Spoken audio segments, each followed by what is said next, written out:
ಪ್ರೀತಿಯ ವೀಕ್ಷಕರಿಗೆ Shankaranand TV YouTube ವಾಹಿನಿಗೆ ಸ್ವಾಗತ ಸುಸ್ವಾಗತ. ಇವತ್ತಿನ ವಿಚಾರ ಮಹಾಲಯ ಪಕ್ಷ ಪ್ರಾರಂಭವಾಗಿದೆ. ಪಿತೃಗಳನ್ನು ನೆನೆಸ್ಕೊಳ್ಳುವಂಥದ್ದು, ಪಿಂಡ ಪ್ರದಾನವನ್ನು ಮಾಡುವಂಥದ್ದು, ಅವರವರ ಪಂಥಾನುಸಾರ ಅವರವರ ಒಂದು ಪೂರ್ವಿಕರು ನಡೆಸಿಕೊಂಡು ಬಂದಿರುವಂತಹ ಅನುಚಾರದ ಪ್ರಕಾರವಾಗಿ ಪೂರ್ವಿಕರನ್ನು ನೆನೆದು ಒಂದಿಷ್ಟು ಅವರ ಹೆಸರಿನಲ್ಲಿ ಅನ್ನಾಹಾರಗಳನ್ನು ಕೊಡ್ತಕ್ಕಂತಹ ಪದ್ಧತಿ ಈ ಮಹಾಲಯ ಪಕ್ಷದಲ್ಲಿ ಇರತಕ್ಕಂಥದ್ದು. 18ನೇ ತಾರೀಕಿನಿಂದ ಹಿಡಿದು 2ನೇ ತಾರೀಕು ಅಕ್ಟೋಬರ್ನವರೆಗೂ, 18 ಸೆಪ್ಟೆಂಬರ್ನಿಂದ ಹಿಡಿದು 2ನೇ ತಾರೀಕು ಅಕ್ಟೋಬರ್ನ ಅಮಾವಾಸ್ಯೆಯ ಮಹಾಲಯ ಪಕ್ಷದ ಅಮಾವಾಸ್ಯೆಯವರೆಗೂ ಒಂದು ಪಕ್ಷಗಳ ಕಾಲ ನಡೆಯುವಂತಹ ಈ ಪಿತೃಪಕ್ಷದ ಆಚರಣೆ. ನೋಡಿ, ಪಿತೃಪಕ್ಷದ ಆಚರಣೆ ಅಂತ ಬಂದಾಗ ನಮಗೆ ಪುರಾಣಗಳಲ್ಲಿ ಬಹಳಷ್ಟು ಉಲ್ಲೇಖಗಳು ಸಿಗುತ್ತವೆ. ಈ ಗರುಡ ಪುರಾಣದಲ್ಲಿ ತುಂಬ ಚೆನ್ನಾಗಿ ಉಲ್ಲೇಖ ಬರುತ್ತೆ. ನಾವು ಸತ್ತ ನಂತರದಲ್ಲಿ ನಮ್ಮ ಆತ್ಮವನ್ನು ಯಮಧೂತರು ಯಮಕಿಂಕರರು ಕರೆದುಕೊಂಡು ಹೋಗೋ ಸಂದರ್ಭಕ್ಕೆ ಆ ವೈತರಣಿ ನದಿಯನ್ನು ದಾಟಿಕೊಂಡು ಯಮಪುರಿಯ ಪ್ರವೇಶವನ್ನು ಮಾಡಬೇಕಾಗ್ತದೆ. ಆ ವೈತರಣಿ ನದಿ ಎಷ್ಟು ಘನಘೋರವಾಗಿ ಇರುತ್ತೆ ಅಂತ ಹೇಳಿದರೆ, ರಕ್ತ, ಮಲ, ಕೀವು, ಮೂತ್ರ, ವಿಚಿತ್ರವಾದ ಕೆಟ್ಟ ವಾಸನೆ ಅದೆಲ್ಲವನ್ನು ಭರಿಸಬೇಕಾಗ್ತದೆ. ಅದರ ಜೊತೆಗೆ ಅಲ್ಲಿ ಸುತ್ತಮುತ್ತ ಬೆಳೆದಿರುವಂಥ ಗಿಡಗಂಟೆಗಳು ಯಾವ ರೀತಿಯಾಗಿರುತ್ತೆ ಅಂತ ಹೇಳಿದ್ರೆ ಗರಗಸದ ರೀತಿಯಲ್ಲಿ ಇರುತ್ತೆ. ಹೀಗೆ ಮುಂದೆ ಹೋದರೂ ಕುಯ್ಯತ್ತೆ, ಹಿಂದೆ ಬಂದರೂ ಕುಯ್ಯತ್ತೆ, ಮೈ ಕೈಗಳನ್ನೆಲ್ಲ ಕೂದು ಹಾಕ್ತಾ ಇರುತ್ತೆ. ಅಂತಹ ಸಂದರ್ಭದಲ್ಲಿ ಯಮಕಿಂಕರರು ಕೇಳ್ತಾರಂತೆ, ಈ ದಡದಿಂದ ನೀನು ಆ ದಡಕ್ಕೆ ಹೋಗಬೇಕಾದ್ರೆ ಏನು ಪುಣ್ಯ ಕೆಲಸಗಳನ್ನು ಮಾಡಿದ್ಯಾ, ಯಾವ ಒಳ್ಳೆಯ ಕರ್ಮಗಳನ್ನು ನೀನು ಮಾಡಿದ್ಯಾ ಹೇಳು ಅಂತ ಕೇಳ್ತಾರೆ. ಆಗ ನೀವೇನೇನು ಒಳ್ಳೆಯ ಕೆಲಸಗಳನ್ನು ಮಾಡಿದ್ದೀರಿ ಹೇಳಬೇಕಾಗ್ತದೆ. ಕಡೆ ಪಕ್ಷ ನೀವು ಮಾಡ್ಕೊಳ್ಳೋಕೆ ಆಗದೇ ಇದ್ದಾಗ ನಿಮ್ಮ ಹೆಸರಿನಲ್ಲಿ ಇಲ್ಲಿ ಇಡುವಂತಹ ಪಿಂಡಗಳು, ಇಲ್ಲಿ ಮಾಡುವಂತಹ ಅನ್ನದಾನಗಳು, ನಿಮ್ಮ ಹೆಸರಿನಲ್ಲಿ ಇಲ್ಲಿ ಮಾಡುವಂತಹ ದೈವಕ್ರಿಯೆಗಳು ಅಲ್ಲಿ ನಿಮಗೆ ಸಹಾಯಕ್ಕೆ ಬರುತ್ತೆ. ಹಾಗಾಗಿಯೇ ಪಿತೃಪಕ್ಷದಲ್ಲಿ ನಿಮ್ಮ ಪೂರ್ವಿಕರನ್ನು ನೆನೆಸ್ಕೊಂಡು ಅವರಿಗೆ ಒಂದಿಷ್ಟು ಪಿಂಡ ಪ್ರದಾನಗಳನ್ನು ಅಥವಾ ನಿಮ್ಮ ಪಂಥಾನುಸಾರ ಎಡೆ ಇಡುವಂಥದ್ದು, ಒಂದಿಷ್ಟು ಅನ್ನಾಹಾರ ನೀರು ನಿಡಿಗಳನ್ನು ಕೊಡ್ತಕ್ಕಂಥದ್ದು ಮಾಡಬೇಕು. ಕೇವಲ ನಿಮ್ಮ ಒಳಿತಿಗೆ ಮಾತ್ರ ಅಲ್ಲ, ನಿಮ್ಮ ಪೂರ್ವಿಕರ ಒಳಿತಿಗೆ. ಅವರು ಚೆನ್ನಾಗಿದ್ದಾಗ ನಾವು ಚೆನ್ನಾಗೇ ಇರ್ತೇವೆ ಅಲ್ವಾ? ಅದು ಅಲ್ಲದೆ ಈ ಭಾದ್ರಪದ ಮಾಸದಲ್ಲಿ ಇದ್ದಕ್ಕಿದ್ದ ಹಾಗೆ ಮನುಷ್ಯನಿಗೆ ಪಾಪ ಪ್ರಜ್ಞೆಗಳೆಲ್ಲ ಕಾಡೋದಕ್ಕೆ ಶುರುವಾಗ್ಬಿಡುತ್ತೆ.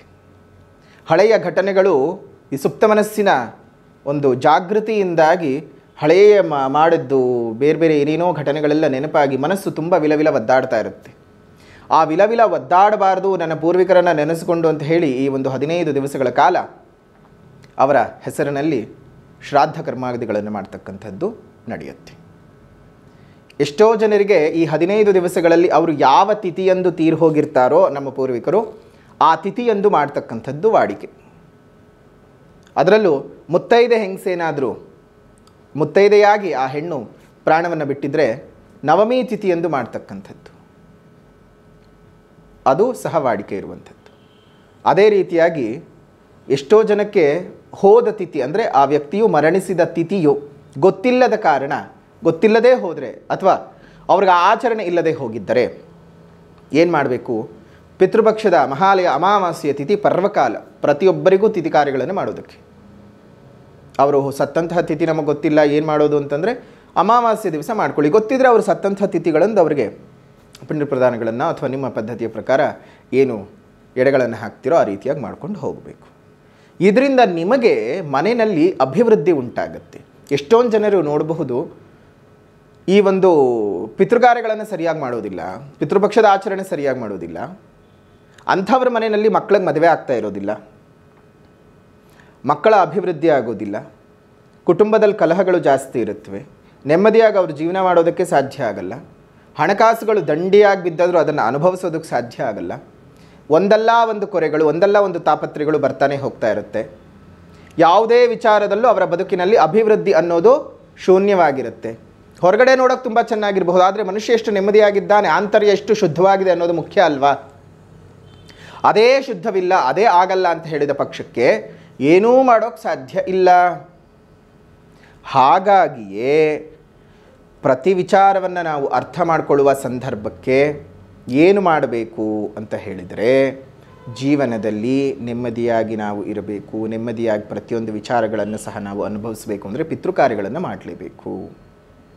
ನಾವು ಇಲ್ಲಿಯೂ ಸುಖವಾಗಿದ್ದು ಅಲ್ಲಿಯೂ ಸುಖವಾಗಿ ಇರಬೇಕು ಅಂದರೆ ನಿಮ್ಮ ಇಚ್ಛೆಯ ಪ್ರಕಾರ ಮಾಡಿ. ಇದರ ಹಿಂದೆ ಒಂದು ದೊಡ್ಡ ಸಾಮಾಜಿಕ ಕಾರಣವೂ ಸಹ ಇದೆ.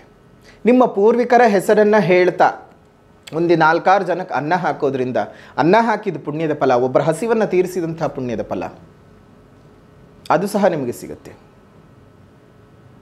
ಜೊತೆಗೆ ನಮಗೆ ಪ್ರಾಕೃತಿಕವಾಗಿ ಬದಲಾವಣೆಗಳು ಬಹಳ ಈ ಭಾದ್ರಪದ ಮಾಸದಲ್ಲಿ ಹೆಚ್ಚಿಗೆ ಆಗಿರೋದ್ರಿಂದ ನಮ್ಮ ಮನಸ್ಸು ಸ್ಥಿಮಿತದಲ್ಲಿರುತ್ತೆ, ಮಾಡುವಂಥ ಕೆಲಸ ಕಾರ್ಯಗಳ ಬಗ್ಗೆ ಗಮನ ಸಿಗುತ್ತೆ. ನಮ್ಮ ಪೂರ್ವಿಕರು ಏನೇ ಮಾಡಿದರೂ ಅದಕ್ಕೊಂದು ಅರ್ಥಗಳನ್ನು ಇಟ್ಟುಕೊಂಡೇ ಮಾಡಿರ್ತಾರೆ. ನಾವು ಆ ಪಿಂಡ ಪ್ರದಾನವನ್ನು ಮಾಡುವ ಸಂದರ್ಭದಲ್ಲಿ ಕೈಗಳಿಗೆ ಧರಿಸುವಂತಹ ದರ್ಬೆಗಳಾಗಿರಬಹುದು, ಅದು ನಮಗೆ ದೇಹದಲ್ಲೇ ಒಂದು ರೀತಿ ಎಳ್ಳನ್ನು ಕೈಗೆ ಹಾಕ್ಕೊಂಡು ತರ್ಪಣಗಳನ್ನು ಕೊಡುತ್ತೇವೆ. ಆಗ ಸಂದರ್ಭದಲ್ಲಿ ನಮಗೆ ದೇಹದಲ್ಲಿ ಏನಾದರೂ ವಿಷಾಂಶಗಳು ಸಹ ಅದು ಡಿಟಾಕ್ಸಿಫೈ ಆಗಿ ಕೆಲಸವನ್ನು ಮಾಡುತ್ತೆ. ವಿಜ್ಞಾನ, ಸಾಮಾಜಿಕ ಕಾಳಜಿ ಎಲ್ಲದರ ಸಮ್ಮಿಶ್ರಣವೇ ನಮ್ಮ ಸನಾತನ ಧರ್ಮದ ಆಚರಣೆ. ಹಾಗಾಗಿ ನೀವು ಸಹ ನಿಮ್ಮ ಪಿತೃಗಳನ್ನು ನೆನೆಸ್ಕೊಂಡು ಅವರಿಗೊಂದಿಷ್ಟು ಅನ್ನಾಹಾರಗಳನ್ನು ಕೊಡಿ. ಅವರು ತಿಂತಾರೋ ಇಲ್ವೋ ಅದು ಎರಡನೇ ವಿಚಾರ, ಅದು ಬದುಕಿನ ಸೌಜನ್ಯ. ಅವರ ಹೆಸರಿನಲ್ಲಿ ಇನ್ನೊಂದು 4 ಜನಕ್ಕೆ ಊಟವನ್ನು ಬಡಿಸಿ, ನಿಮಗೆ ಸಕಲವೂ ಸನ್ಮಂಗಳ ಉಂಟಾಗುತ್ತೆ. ಒಂದಿಷ್ಟು ಪ್ರಾಣಿಗಳಿಗೆ, ಒಂದಿಷ್ಟು ಪಕ್ಷಿಗಳಿಗೆ ಅವರ ಹೆಸರು ಹೇಳಿ ಊಟ ಹಾಕಿ, ಅವುಗಳು ಸಹ ಬದುಕೊಳ್ಳುತ್ತವೆ.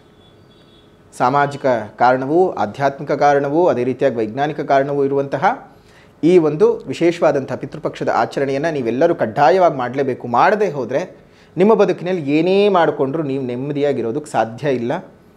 ಒಟ್ಟಾರೆ ನಿಮ್ಮ ಬದುಕಿನಲ್ಲಿ ಏನೇ ಇದ್ರೂ ಒಂದು ತೊಂದರೆಗಳು, ತಾಪತ್ರೆಗಳು ಬರ್ತಾನೆ ಹೋಗುತ್ತೆ. ಹಾಗಾಗಿ ಪಿತೃಪಕ್ಷದ ಆಚರಣೆ ನೀವೆಲ್ಲರೂ ಸಹ ಮಾಡಿ, ನಿಮ್ಮ ಪದ್ಧತಿಯ ಅನುಸಾರ ಮಾಡ್ಕೊಳ್ಳಿ. ಎಲ್ಲರೂ ಹೋಗಿ ಪಿಂಡ ಬಿಡಬೇಕು ಅಂತಲೇ ಏನಿಲ್ಲ. ಕೆಲವೊಬ್ಬರು ಎಡೆ ಇಡೋ ಪದ್ಧತಿಯನ್ನು ಮಾಡ್ತಾರೆ, ಅದನ್ನು ಸಹ ನಿಮ್ಮ ಮತದ ಅನುಸಾರ, ನಿಮ್ಮ ಪಂಥದ ಅನುಸಾರ, ನಿಮ್ಮ ಪದ್ಧತಿಯ ಅನುಸಾರ ಮಾಡ್ಕೊಳ್ಳಿ. ಪೂರ್ವಿಕರನ್ನು ನೆನೆಸ್ಕೊಳ್ಳಿ. ಅವರಿದ್ದದ್ದಕ್ಕೆ ನಾವಿದ್ದೇವೆ. ಮುಂದಕ್ಕೆ ಹೋಗ್ತಾ ಹೋಗ್ತಾ ನಾವು ಹಿರಿಕರಾಗ್ತೀವಿ, ಪೂರ್ವಿಕರಾಗ್ತೀವಿ. ಆಗ ನಮಗೂ ಆ ಪರಿಸ್ಥಿತಿ ಬರಬಾರದು ಅಂದರೆ ಇವತ್ತಿನಿಂದಲೇ ನಮ್ಮ ಮುಂದಿನ ಪೀಳಿಗೆಗೆ ಪಿತೃಪಕ್ಷದ ಆಚರಣೆಯ ಮಹತ್ವವನ್ನು ತಿಳಿಸ್ಕೊಡ್ತಾ ಹೋಗಿ. ಶುಭವಾಗಲಿ, ಮಂಗಳವಾಗಲಿ. ಇದಾಗಿತ್ತು ಈ ಒಂದು ವಿಶೇಷವಾದಂತಹ ಪಿತೃಪಕ್ಷ ಆಚರಣೆ ಹೇಗಿರಬೇಕು ಅನ್ನುವಂಥ ವಿಡಿಯೋ ಇಷ್ಟ ಆಗಿದರೆ ಲೈಕ್ ಮಾಡಿ, ಶೇರ್ ಮಾಡಿ, ಕಮೆಂಟ್ ಮಾಡಿ. ಮತ್ತೊಂದು ವಿಡಿಯೋನಲ್ಲಿ ಭೇಟಿ ಮಾಡೋಣ. ಅಲ್ಲಿವರೆಗೂ ನಮಸ್ಕಾರ. ಲೋಕಾ ಸಮಸ್ತ ಸುಖಿನೋ ಭವಂತು, ಸಕಲ ಸನ್ಮಂಗಳಾನಿ ಭವಂತು, ಸರ್ವೇ ಜನಾಃ ಸುಖಿನೋ ಭವಂತು, ಸಮಸ್ತ ಸನ್ಮಂಗಳಾನಿ ಭವಂತು.